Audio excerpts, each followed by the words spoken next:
My flaws are my greatest assets. I was 285. I came out 218, 215. Right. I had the best 3 years of my life in prison. 6 feet by 9 feet of nothing. Picture this scene for a moment. A concrete box measuring 6 feet by 9 feet, roughly the footprint of a small parking space. No windows anywhere, no weights. No trainer standing beside you offering guidance or correcting your form. Just you, a bare floor, and 23 hours of complete emptiness stretching out ahead of you, day after day, for years at a stretch. That was the daily reality for a man known as Charles Bronson, frequently described as Britain's most notorious prisoner. He spent more than 40 years behind bars, the overwhelming majority of that time held in solitary confinement, cut off from nearly everything most people take for granted. Inside that isolation, he trained almost entirely using nothing but his own body weight, and yet, this same man claims he's capable of bending steel doors apart with his bare hands. Whether that particular claim belongs to legend or genuine fact remains debatable, but the sheer training volume he describes in his own writing is genuinely staggering. In his book, he states that on certain days he'd perform up to 3,000 push-ups, and these weren't simply standard push-ups repeated endlessly either. We're talking about diamond push-ups, wide grip variations, handstand push-ups performed against the wall, burpees, and squat thrusts all crammed into a space smaller than most people's bathroom. He trained 6 days a week without a single missed session, and when someone once asked him what he'd do if he lost both his arms and legs entirely, his answer was essentially that he'd find a way to keep training regardless. But here's the thing, he's far from the only person who's been thrown into the worst conditions imaginable, stripped of equipment, and fed genuinely poor nutrition, only to emerge stronger than before. Tyson's cell. Here's someone you almost certainly already know, Mike Tyson, one of the most devastating punchers in the entire history of boxing. In 1992, Tyson entered prison for a 3-year sentence. No boxing ring available to him, no heavy bag, no sparring partners whatsoever. Most people genuinely assumed he'd emerge weaker, slower, and effectively finished as a competitive fighter. Instead, he came back bigger than before. How exactly did that happen? With nothing more than a deck of playing cards and the bare floor of his prison cell. Here's precisely what he did. He'd line up 10 cards along the ground, spaced a few inches apart from each other. Then he'd squat down to retrieve the first card, walk over to the second card, squat down again to place that first card on top of it, then squat once more to pick both cards back up together. By the time he'd worked his way to the 10th card in the row, he was performing 10 consecutive squats just to clear that final stack. One complete pass through the full sequence added up to 100 total squats, and Tyson would run through that entire sequence twice without stopping in between. On top of that squat routine, he added in endless push-ups, sit-ups, and hours of running laps around the prison yard. When he eventually walked out of that cell and stepped back into the ring, people noticed the change immediately. His legs looked bigger than they'd ever been before. His thighs were visibly filling out his boxing shorts more than they had prior to his sentence beginning. No squat rack built those legs. Just playing cards, bare concrete, and a man who flatly refused to come back weaker than he went in. So here we have two of the toughest men to ever exist, both building their strongest physical bodies inside a cage, with absolutely nothing available to them. And that naturally raises the question you should genuinely be asking right now.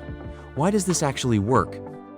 And more importantly, how can you build this exact kind of strength yourself, without a single piece of gym equipment anywhere in sight? Why this actually works? Most people assume you genuinely need heavy weights to build real, functional strength, and it's an easy assumption to hold, given how the entire industry is built around selling exactly that idea. At least, that's precisely what the fitness industry wants you to believe, mostly because they can't exactly sell you a prison cell as a product on a monthly subscription. But here's what's actually happening underneath the surface of these prison routines that makes them so remarkably effective. The first factor is genuinely insane training volume. Inside prison, time happens to be the one resource you're never short on. And the smartest inmates learn to convert every single one of those available hours directly into repetitions. We're not talking about 3 casual sets of 10, followed by a trip to the smoothie bar. We're talking about hundreds, sometimes literally thousands, of repetitions accumulated week after week without interruption.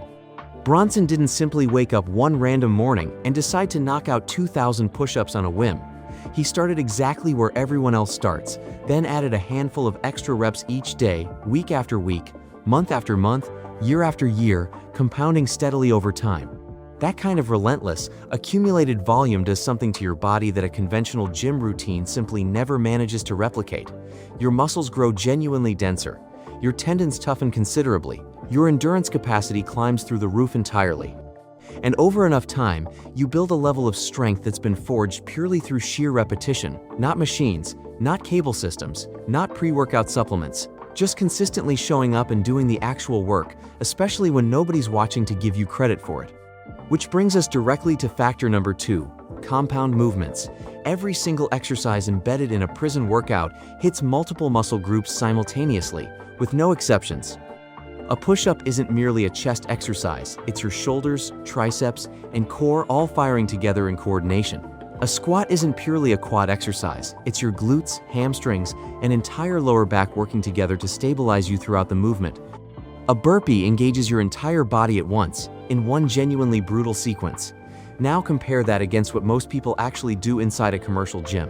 They park themselves on a fixed machine, isolate one single muscle at a time, let a padded support handle all the stabilizing work for them, then rest a full 3 minutes scrolling through their phone before starting the next set. That approach builds what's sometimes called show muscle, the kind that looks impressive but doesn't necessarily transfer into functional strength. Prison workouts simply never offer that particular luxury.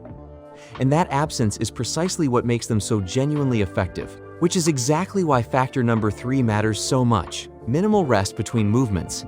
Prisoners don't stand around for 3 full minutes between sets, scrolling through a phone screen. They keep moving continuously. Push-ups flow directly into squats, which flow directly into pull-ups, which flow directly into burpees, with no break inserted anywhere in the sequence. Heart rate stays elevated the entire time throughout. That means every single workout functions as strength training and cardiovascular conditioning simultaneously. You're building genuine muscle while burning fat at the same time. You're getting measurably stronger while your lungs are actively screaming for relief. In just 20 to 30 minutes, a prison-style circuit will leave you completely drenched in sweat and visibly shaking. And it accomplishes more for your body than an entire hour spent on that same split routine you've been repeating for the last 3 years without much progress.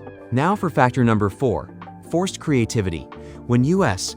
federal prisons, along with multiple individual states, began removing free weights from prison facilities during the mid-1990s, inmates didn't simply stop training altogether. They got considerably more creative instead. No dumbbells available? Fill a garbage bag with water and curl that instead. No barbell? Get a cellmate positioned on your back and squat with that added weight. No pull-up bar anywhere. Grip the edge of a door frame directly and pull yourself upward from there. Wrap a towel securely around a railing and perform rows using that setup instead. This isn't merely about basic survival, it's genuine progressive overload achieved entirely without traditional equipment. Every single time a movement started feeling easy, inmates found some new way to make it considerably harder. Elevate your feet during push-ups. Switch over to a single arm. Slow the tempo of each rep down deliberately. Add another body weight onto your back. Your body genuinely doesn't distinguish between a loaded barbell and a water-filled jug. It only registers tension itself, and prisoners figured that fundamental truth out long before any certified personal trainer ever did. And then there's factor number 5, the one thing no gym membership can ever actually sell you: mindset. When your personal safety genuinely depends on your physical strength, you simply don't skip a workout session. You don't take a week off training just because you're not feeling particularly motivated that day. You don't quietly negotiate with yourself over whether today happens to be a rest day. Prisoners train with a level of focus that most people outside that environment will genuinely never experience firsthand. No background music playing, no mirror selfies between sets. Nobody hyping them up from the sidelines, just a bare concrete floor and the clear understanding that being physically weak inside that particular environment simply isn't an option available to them. That's ultimately why this entire approach works as well as it does. The deck of pain. Now let me walk you through the exact workouts these methods actually use, along with exactly how you can start applying them yourself starting today. First up, the deck of pain. All you genuinely need here is one standard deck of 52 playing cards. That's the entire equipment list required. Here's precisely how it works. First, you select 4 different exercises and assign one specific exercise to each individual suit. So, for example, let's say hearts represent push-ups, spades represent pull-ups, diamonds represent squats, and clubs represent sit-ups. You're free to choose whichever specific exercises you personally prefer. That particular decision is entirely up to you. Now, shuffle the full deck thoroughly. Place it face down directly in front of you and begin flipping one single card at a time. Whatever suit appears on that card determines exactly which exercise you'll perform. Whatever numerical value appears on that same card determines exactly how many repetitions you'll complete. So if you flip over a 7 of hearts, you perform 7 push-ups. If you flip a 10 of diamonds, you perform 10 squats. Face cards, jacks, queens, and kings all count as 10 repetitions each. Aces count as 11 repetitions. You flip a card, complete the required repetitions, then immediately flip the very next card in sequence. No skipping cards allowed, and no rearranging the deck permitted either. The deck itself decides absolutely everything about your workout. Now here's exactly where the underlying math gets genuinely brutal. There are 13 individual cards within each suit. If you add together every card value from ace through king, that total comes out to 95 repetitions per individual suit. Multiply that figure by all 4 suits combined, and you land at 380 total repetitions by the time you've worked completely through the entire deck, spread evenly across your 4 chosen exercises. But here's what actually makes this workout so mentally demanding: it isn't really the total rep count itself, it's the sheer randomness built into the sequence. You might flip 3 face cards consecutively in a row. That's 30 repetitions performed back to back to back, with absolutely zero advance warning beforehand. Your brain genuinely never knows what's coming next, and that uncertainty forces your body to simply keep pushing forward no matter what specific card happens to appear next. Some people make this workout even more punishing by assigning all 4 suits to the exact same single exercise. Imagine every single suit representing burpees, specifically that adds up to 380 total burpees in one sitting. Most people on this entire planet genuinely cannot finish that particular challenge. This stands as one of the simplest yet most brutally effective workouts ever devised. A $5 deck of playing cards and roughly 20 to 30 minutes of your time. That's genuinely all it takes to run through it. Tyson's 10-card squat routine.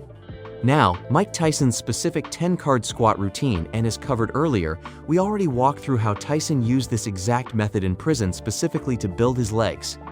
What you probably didn't already know, though, is that there's a dedicated video covering exactly how he got so remarkably jacked during his time in prison, and precisely what made him the most dangerous boxer of his entire era. That's available separately if you want the full breakdown. The Juarez method. But before that, the Juarez method. This particular approach originated out of Cerezo prison, located in Ciudad Juarez, Mexico, widely regarded as one of the most dangerous prison facilities anywhere on Earth. And honestly, this might genuinely be the smartest workout structure ever invented without requiring any equipment whatsoever. The underlying concept is genuinely simple. You select a single exercise, let's say push-ups specifically, and you complete a full 20 sets total. But here's the actual twist built into it. You don't simply count straight down from 20 to 1 in a linear sequence. Instead, you alternate back and forth between a high repetition count and a low repetition count throughout. Your first set is 20 repetitions, your second set is just a single repetition, your third set jumps back to 19 repetitions, your fourth set drops to just 2 repetitions. Do you see the underlying pattern forming here? You've essentially got 2 separate counts running simultaneously. One count starts high and decreases by exactly 1 each round, while the other count starts low and increases by exactly 1 each round. They keep steadily moving toward each other, set after set, until they eventually meet directly in the middle, and once you add the entire sequence together, the total comes out to exactly 210 repetitions. Now, you might reasonably be thinking, why not simply do 20, 19, 18, 17, and so on, counting straight down all the way to 1. That produces the exact same 210 total repetitions, and inmates genuinely did try that approach too. It's actually called Jailhouse 20 within that context. But here's the specific problem with that straightforward version. When you count directly downward in a simple linear sequence, the first several sets absolutely destroy you physically, while the final several sets become almost laughably easy by comparison. By the time you're repping out sets of 3, 2, and finally 1, you're essentially already finished mentally and physically. The workout effectively dies out toward the end. The Juarez method never actually dies out that way, precisely because you're constantly bouncing back and forth between a genuinely hard set and a comparatively easy one throughout. Your body never fully recovers at any point, yet it also never fully breaks down entirely either. And that specific balance is exactly why this particular method works as well as it does. For rest periods between sets, inmates would simply pace a few steps back and forth across their cell, no timer involved anywhere, and no sitting down permitted either. Just a few brief seconds of movement, then straight back into the next set immediately. The overall goal is straightforward: finish all 20 sets as quickly as you possibly can. Completing it in under 20 minutes means you're genuinely strong. Under 15 minutes, and according to the saying that originated from Juarez itself, you effectively own the yard, putting it into practice. So now you've got both routines laid out clearly, but actually knowing them and genuinely doing them consistently are two entirely different things. So, let me walk you through exactly how to put this into practice depending on your current starting point right now. If you've genuinely never attempted anything like this before, start specifically with the Juarez method, but don't immediately jump straight into the full Juarez 20 version. Start instead with a scaled-down Juarez 10. Same underlying wave pattern applies here. Your odd-numbered sets count down starting from 10. Your even-numbered sets count upward starting from 1. So the actual sequence runs 10, 1, 9, 2, 8, 3, 7, 4, and continues on from there. That adds up to 55 total repetitions altogether. Pick one single exercise, push-ups or squats, work well here, and perform that specific sequence 3 times per week consistently. Focus purely on actually finishing the full sequence for now. Don't worry about your overall speed just yet. Once you're able to complete it in under 8 minutes without stopping partway through, you're genuinely ready to progress up to the full Juarez 20 version. And if you're already training consistently and want something that will genuinely test your limits, grab a deck of playing cards, select your 4 chosen exercises, shuffle thoroughly, set a timer running, and begin.